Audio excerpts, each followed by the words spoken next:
Hai guys, welcome back di segmen hashtag cerita anak rantau. Kali ini aku udah bersama dengan Mbak Didit. Mbak Didit ini adalah kakak kelas aku di SMA. Dan juga ternyata kita itu dulu juga satu kampus.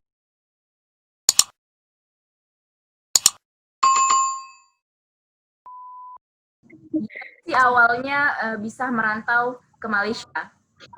Oke, merantau ke Malaysia ya. Tujuan utamanya waktu itu kuliah sih. Kuliah, jadi sebenarnya nggak nyangka juga waktu itu ke Malaysia karena nggak kepikiran buat S2 bahkan. Jadi waktu selesai S1 itu, terus udah selesai bikin skripsi kan, kesenengan nih bikin skripsi gitu. Terus ditanyain sama orang tua, nggak ada rencana buat S2 gitu Mbak, gitu kan. Gitu ya, S2 ya. Baru pikir-pikir kan mau S2 di mana ya, gitu kan. Terus pengennya S2 yang selain di Bandung lagi deh gitu, pengen cari suasana lain gitu kan ya, pengen dapat apa ya, pengalaman baru lah gitu. Terus dapat rekomen dari teman-teman, "Dit, kenapa nggak coba ke Malaysia aja? Kan lebih dekat dari Batam tuh." Pengennya waktu itu ngambil beasiswa, tapi ternyata nggak jebol. Terus juga dan kalaupun mau menunggu harus nunggu tahun depan lagi gitu. Dipikir lagi waktu gitu kan. Terus juga kesempatan gitu, dan orang tua juga bilang ya udahlah nggak apa-apa dicoba aja gitu, nggak mesti beasiswa dulu, nanti mungkin pada saat di sana ongoing barangkali ada gitu kan. Dan ternyata emang nggak ada. Tapi alhamdulillah sih, maksudnya dapat pengalaman kan setidaknya gitu. Jadi kalau ada yang nanya, dia ke Malaysia belajarnya beasiswa, iya beasiswa orang tua. Baik, jadi sebenarnya menurut Mbak apa sih alasan Mbak pribadi dan orang-orang tuh harus lanjut S2? Oke, sebenarnya gini harus lanjut S2 atau tidak itu tergantung kebutuhan ya, tergantung kebutuhan orang. Ada yang memang saat itu perlunya kerja ya kerja, ada yang saat itu perlunya S2 S2, ada yang saat itu perlunya mungkin nikah ya nikah gitu kan ya. Jadi ya kan, jadi tergantung kebutuhan orang. Dan saat itu Mbak ngerasa kayak perlu S2 dulu gitu, perlu S2 karena gini, waktu S1 ngerasa ilmu yang pada saat S1 tuh kurang gitu. Untuk seorang konselor, pengalaman waktu S1 jujur aja kurang gitu, dan ngerasa memang belum mantap gitu untuk terjun ke lapangan saat itu gitu.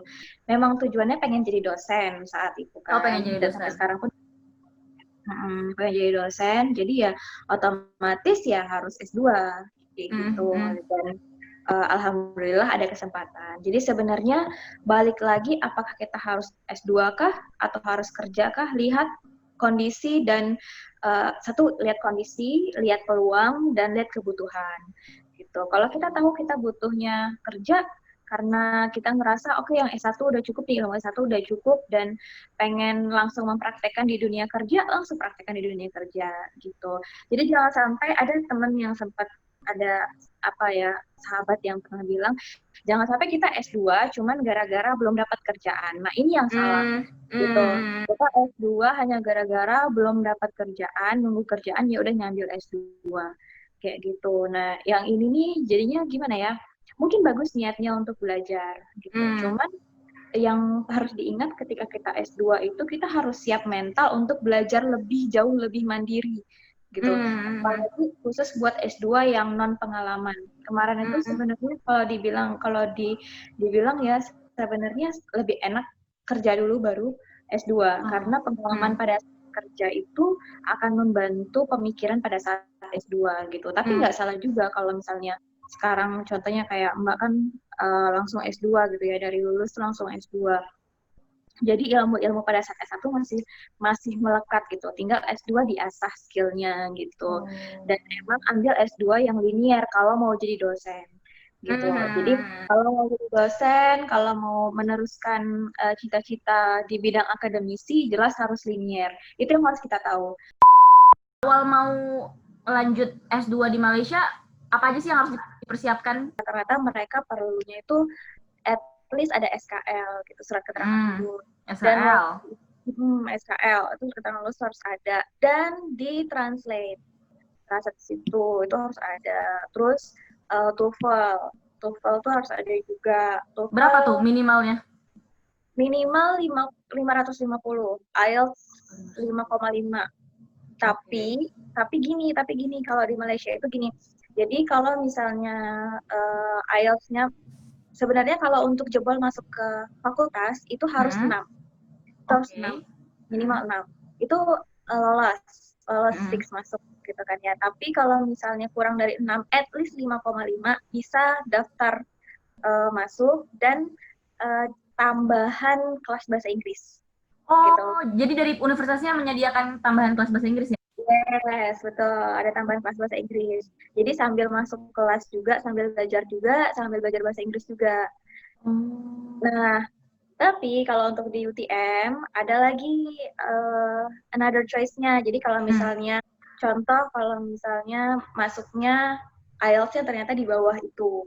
Gitu, atau di bawah 5,5 gitu, atau mungkin ada beberapa teman-teman yang di luar dari Indonesia, maksudnya memang dari Timur Tengah gitu kan, mereka ternyata kualifikasi IELTS-nya tidak sama dengan di Malaysia, nggak tahu sih juga sih, tapi jadi kayak standarnya beda lah ya. Iya gitu, standar beda, terus habis itu juga nggak tahu gimana, pokoknya penyerataan nggak sih? Penyerataan. Iya, jadi hasilnya itu tuh nggak diterima di UTM gitu loh. Jadi mereka harus masuk lagi satu kelas bahasa Inggris khusus gitu. Jadi satu semester itu khusus belajar bahasa Inggris aja. Tapi mereka udah keterima. Tapi udah keterima jadi mahasiswa? Udah, tapi keterimanya bukan mahasiswa di bukan mahasiswa di fakultasnya, tapi mahasiswa di language academy.